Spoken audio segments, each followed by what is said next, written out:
Okay, so we're going to move on to think in a little bit more detail about this issue of conflict and cooperation around rewards. These are kind of central to the way in which we're approaching this, the approach that we're taking towards rewards on the module.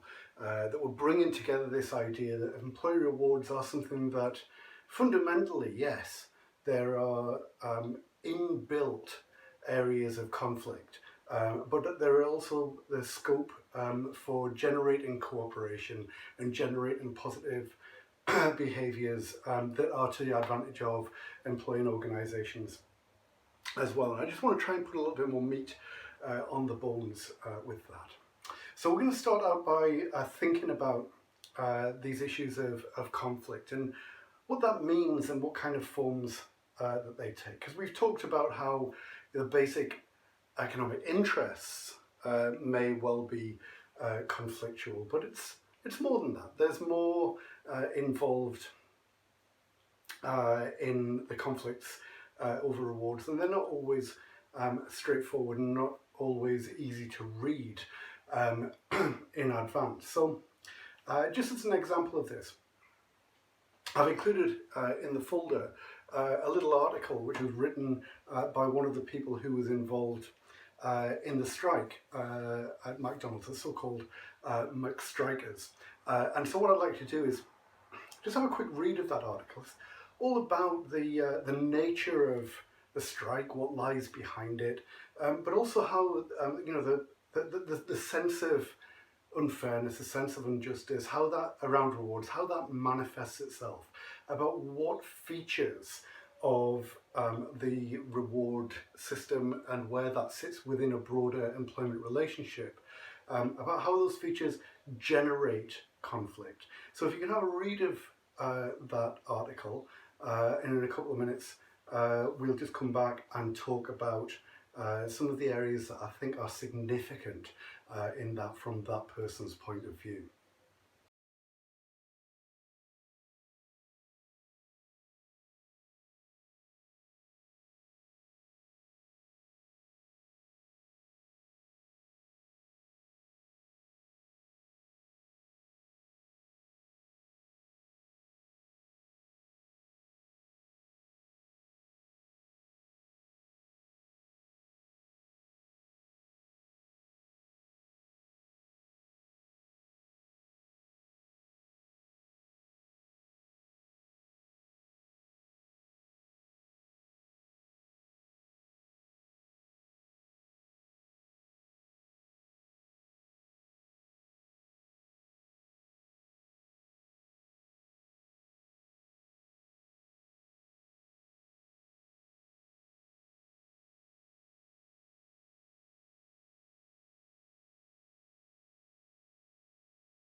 Okay, so one of the things that I thought came out very clearly from that article was the importance of what we call equity. You know, we're all very familiar with ideas about equality, that things should be the same between groups, but equity is something that we see talked about a lot in relation to employee rewards. And equity is all about what you deserve, about getting out what you put in. It's about fairness. It's not simply about everybody getting the same, but about getting a fair crack of the whip. And one of the things that comes out very clearly, I think, from this article is that sense of inequity. That it doesn't matter how hard you work, it doesn't matter what you do, your contribution is not valued in the same way as others. And so seeing equity, this fairness of treatment, the way in which it's not just what you get, but the way in which what you do is interpreted and valued, that's a very important issue for developing good practice in reward management, avoiding conflict in reward management. But it's also a broader interest to us in terms of making sense of conflict in the employment relationship. So equity, not just about equality, it's not just about everyone being the same, but about people feeling whether it's fair or not, whether they get a fair crack of the whip, whether or not their contribution is recognised and rewarded. Second thing that came out very clearly for me in terms of that article was that money is an important issue. So those basic ideas of economic conflict, I think that comes through very clearly, but it wasn't just money either. There were also very strong issues around the quality of working life, and that thinking of those issues as a broader idea of reward, which modern reward management does, all of these relational things that I mentioned in another video, that's part of the reward package, but also clearly here are also potential sources of conflict as well. So we need to see that, in terms of both sides of the coin. Quality of work in life is one of those relational rewards, but the absence of quality of work in life is a potential source of conflict as well.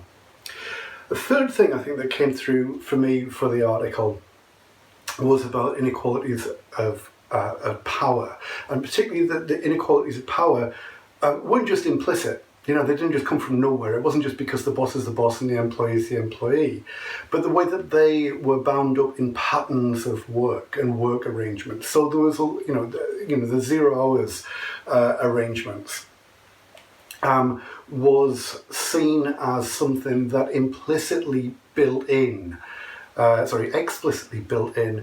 unequal power between employers and employees. It made the employee weak, unable to stand up for themselves, because work could just be withdrawn, because you didn't have to do anything. You didn't have to kind of breach somebody's employment rights or sack them or anything. You just never have to give them any more work, and that provides a huge source of power for employers, and that in itself was seen as unfair and a source of conflict. The final thing that I want to mention from that article was about the importance of agency.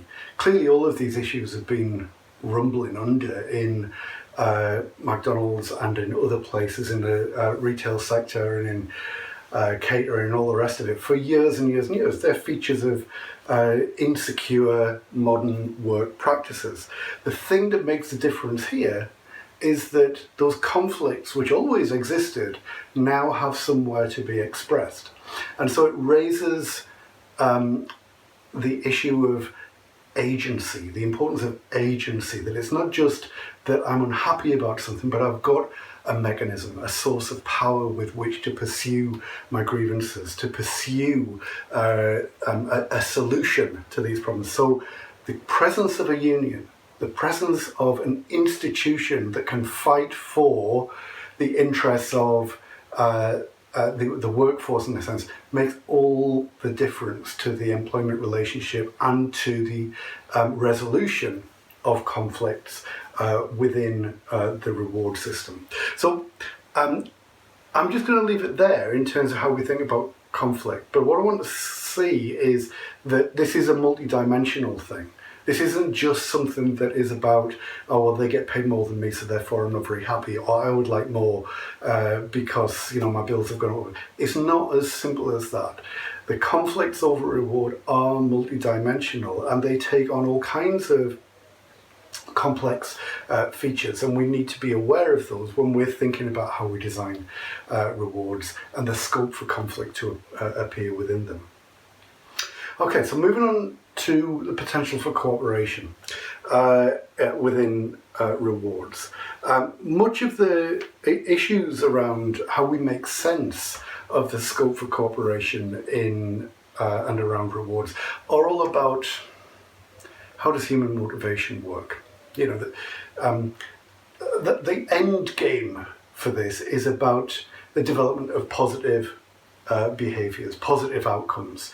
So from an employer point of view, an employer wants its workforce to behave in ways that are conducive to competitive success, to exhibit those behaviours which are seen to lead to success in the marketplace. From an employee point of view, work should be meaningful, work should be stimulating, work should be something that is enjoyable, that makes them feel like more of a person rather than less of a person. So the set of theory in which all of these things kind of come together is in terms of human motivation. And one of the things that's really quite instructive when we look at the development of reward systems over the course of decades is how closely leaps forward in the design of reward systems follow on from leaps forward in our understanding of human motivation. So that when our understanding of motivation was limited and quite basic and lacking in complexity, so are our pay systems. But as we have more of an insight into what it is that turns people on in terms of motivation, the more that organisations were able to make use of these insights and build them into their reward systems so that, yes, they're more effective at directing people's behaviour in ways that the organisation feels are appropriate, but also develop rewards that feel more effective from an employee point of view as well. So if we take this in turn, we can see some of the earliest forms of understanding of human motivation rest in ideas of rational economic man, that people are basically turned on by money and that they'll behave in a rational way to maximise their access to money. They basically can wave a wad of money in front of a particular target and people will leap for it. And so those ideas of human motivation are echoed in early approaches to rewards like piece rate schemes, hourly rate schemes. There's a simple identification of this is the thing that we want people to do. It's either produce X number of widgets, it's be at work for a certain amount of time, and that if you hit that target, you will get paid. It's behind many early forms of performance-based pay systems as well. So that idea of rational economic man, similar to behaviorism of people like Skinner, that people respond, that if they do something that you want, you reward them and they're more likely to do it again. We're all in that same area, a simple idea of what it is that motivates people, and that you can build those assumptions into a reward system and people will respond in terms of the behaviours that they exhibit. Now, of course, we've seen developments on from those basic approaches to motivation, probably most famously in ideas of the needs hierarchy, Maslow's needs hierarchy, that we're moving on from the simple idea that it's all about the money. It's not simply that people are economic people, it's that they have a range of different needs, and so whether they're relational, whether they're safety, whether they're about how people express their humanity, self-actualize, whatever it might be, all of those things are fundamental part of the motivational needs of people. And because people are employees, or rather because employees are people, all of those needs are still required when people are at work as well. So if we want to motivate, then we need to be able to kind of trigger all of these different areas of need. And also that we have a framework in which the ordering of those needs takes place as well. So it's not just that you kind of tick them off at random. They need to be able to be triggered in order, that somebody isn't going to be motivated by self-actualization if they can't feed their kids, if they don't feel safe, so these lower order needs need to be hit, and we can build those things and see the way that those things are built into reward systems as well. Similarly, with two-factor theories like Herzberg's motivation hygiene, we can identify that not only is it not just all about pay, it might not even be about pay as far as motivation is concerned. So Herzberg famously divided all of these features as either motivators or simply hygiene factors.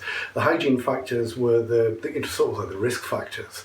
If you don't do these things, then they don't just. It's not just that they don't motivate; it's that they lead to negative impacts. Pay was one of those. Pay for Herzberg is a hygiene factor, not a motivator, and so. Focusing attention on non-pay aspects may be much more important in motivational terms than on the pay aspects of reward schemes. So the second kind of school of motivation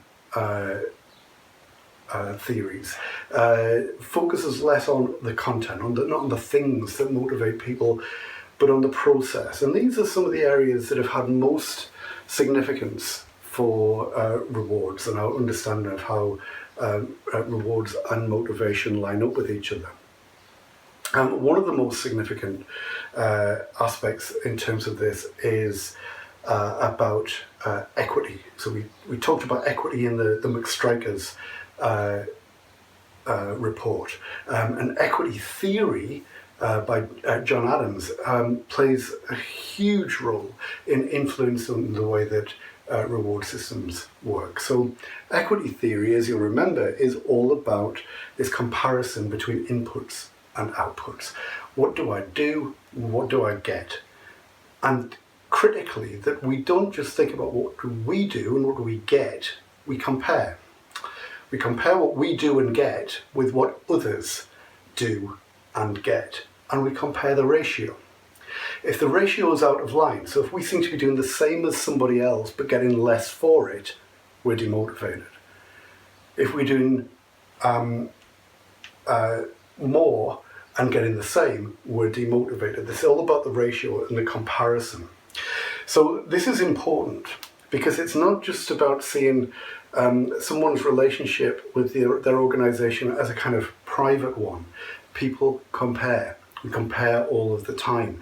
If the information is there and people are very good at getting that information, they will find it and they will use it, and it will affect them and their motivation and their behaviour and their performance. So in terms of its influence on reward systems, one of the crucial areas is in the development of pay structures. So pay structure is there to provide the basis for saying, this is your input and this is your output. If you do these things, this is your job, then you will get this pay. If you do different things, and these different things are more than those first things or less than those first things, you might get more or you might get less. But there's a system, there's a mechanism for comparison, there's a justification, a defense, a rational process which says this is what you do and this is what you get. And that's what a pay structure is. It's there to satisfy the requirements of equity theory. It's there so that people don't feel disadvantaged, that they're not demotivated through the process of comparison. It's transparent, it's open, it's clear. People can see themselves in their jobs and their job description, where they sit within the pay structure and what they get out of that. So equity theory is really important. We'll come back time and time again to equity theory and the impact that it has as a clear process to protect and enhance the motivation of a workforce, to protect against dissatisfaction and conflict over unfairness. Absolutely crucial to this. Another theory that's been really important in terms of understanding this relationship between motivation and rewards is expectancy theory. Now, expectancy theory, again, it's about process. It's not about what do I get necessarily, although there is an aspect of that, but it's the process by which it happens. So expectancy theory is all about, I do this thing, somebody recognises that I have done this thing and they value it. And because they value it, I get a reward which I value in turn. So there's kind of a two-step process. And in that two-step process, it can be broken at any point. There needs to be a clear line of sight between me doing the thing and getting the reward that I value. If that doesn't happen because of a breakdown at any point, then I become demotivated. So the importance of the process of management recognizing and valuing the effort that employees put in, and then being rewarded with something which you in turn place value on, becomes crucial. And so these things have been, seem to be at the heart of effective forms of performance management. That there are systems to recognize and reward effort by individuals, that it's not just about saying, okay, there's your job, that's where you sit in the pay structure, but that the effort that you put in, particularly here, is going to be seen, recognized and rewarded. And so expectancy theory we can see is having a direct influence on the effective operation of performance management systems. Goal setting theory has a similar kind of influence. So we've seen, time and again, that the effectiveness of performance setting in performance management schemes, setting those objectives. One of the key things is about buy-in, about this being a two-way process. That if people are just given a task to do or given an objective, they're much less likely to seek to achieve it than if they're part of the process, if they're part of the conversation. Goal setting theory tells us precisely that. So it's important just to kind of recap at this point. We've talked about some of the foundations of rewards, and we've talked about these issues of conflict and cooperation over rewards. And I think it's probably clear at this point that there's a great deal of complexity involved. It's not simply about, throwing money at people and that's it, that's the end of the problem. There are issues and choices to be made at every stage, and there are deep questions about the nature of economy and society and the nature of human psychology, which influences the choices that we make in relation to the design of reward systems, and that our likelihood of success in this area are very much dependent upon our ability to incorporate those insights and incorporate those theories into the choices that we make, so that we get good, well-balanced systems that recognize the complexities and recognize the ways in which people's brains are wired, so that we can respond to that and make reward systems that are responsive to the needs of our employees.